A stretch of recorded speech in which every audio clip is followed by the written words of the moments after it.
Grief, we must understand, it is on many different levels. Somebody close to them died somewhere, they will feel this because within the body there is a certain process. How to perform karmas and kriyas for dead if you are not able to physically do something? The simple thing is, just 3 days you do this.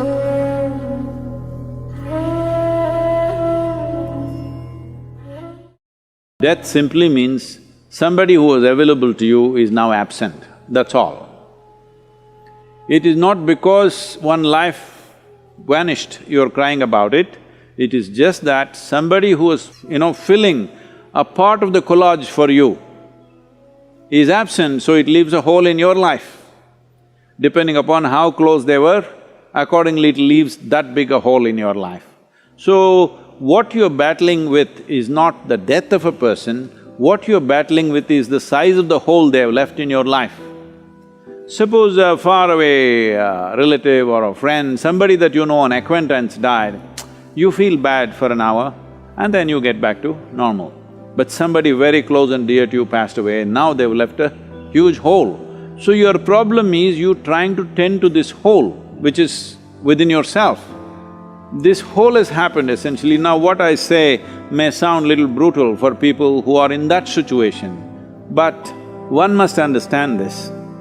If you look for solace, yes, if somebody comes to me who have just lost somebody dear to them, I will also hug them and, protect them and give them some solace.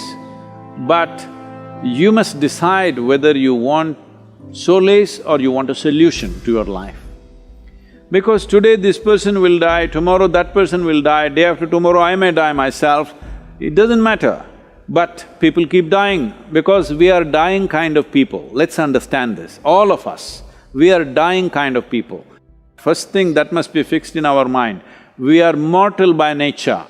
So having said that, grief, we must understand, it is on many different levels. There is a psychological grief. In thought and emotion you suffer the loss of the person. But depending upon how much memory you have built within your body with regard to that person, let's say if it's your child or your husband or your wife or some kind of very close bond, then a certain amount of memory is there in your body. We call this traditionally in the yogic culture as runanubandha, that is, body has developed a bond beyond your psychological friendships and companionships and love and whatever else you have. Body itself has done this. A whole lot of people feel this. Somebody close to them died somewhere, they have not received any information. Suddenly they feel their energies are gone and they're like, they don't know what's happened, but suddenly they're almost sick, they're feeling like that, completely drained out. Then after a few hours or few days, information comes that this person is dead. But well before the information came, they will feel this because within the body there is a certain process that the memory starts undoing itself and you feel like you're dumped. Your runanubandha with your parents or with your children is strongest till you're 21 years of age. Once you cross 21 years of age, it is called as the first quarter. In the yogic way of looking at it, 84 is the cycle of life. The first quarter is 21. Up to 21, if you lose a parent or if you lose a child below 21 years of age, the pain will not just be emotional, it'll be physical. It will manifest in the body because there is a strong runanubandha. But beyond 21, it is largely psychological and emotional. When we say runanubandha, what you suffer emotionally or psychologically, that's not what we're talking about. We are talking about physical memories. Bodies have memories. Because what you call as a parent is the basis of this body. There is a very deep memory connection between the two. that is at its strongest till 21 years of age. Once you pass that, it is weakened. Is it gone? Not totally gone, weakened. Let us say you're 42 years of age and you're a man, then you still have a reasonably painful runanubandha. But let us say you're 42 years of age and you're a woman, your runanubandha is almost negligible. Not that it's not there, it's there, but very, very low. So, the suffering that you go through is largely emotional and psychological. If you're psychologically very stable, emotionally balanced, you will see you will handle it quite effortlessly because there is no physical turmoil going on in the system. But the same thing, if they lose their husband, that runanubandha is physically painful because that is a different type of runanubandha. If you are over 42 years of age and you are a woman and you lost a parent, this is why in this culture, women are not required to do karmas.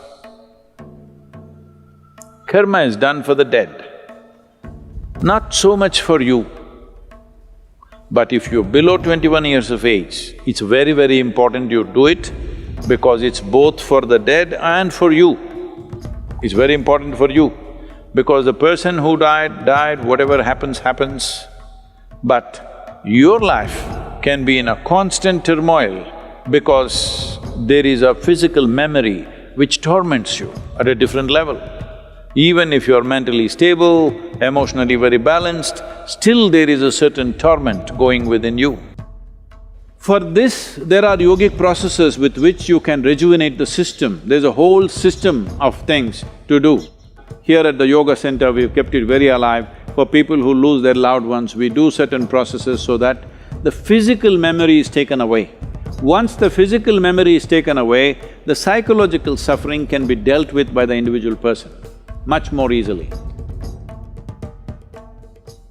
How to perform karmas and kriyas for dead if you are not able to physically do something? The simple thing is to go into a 3-day period of sadhana.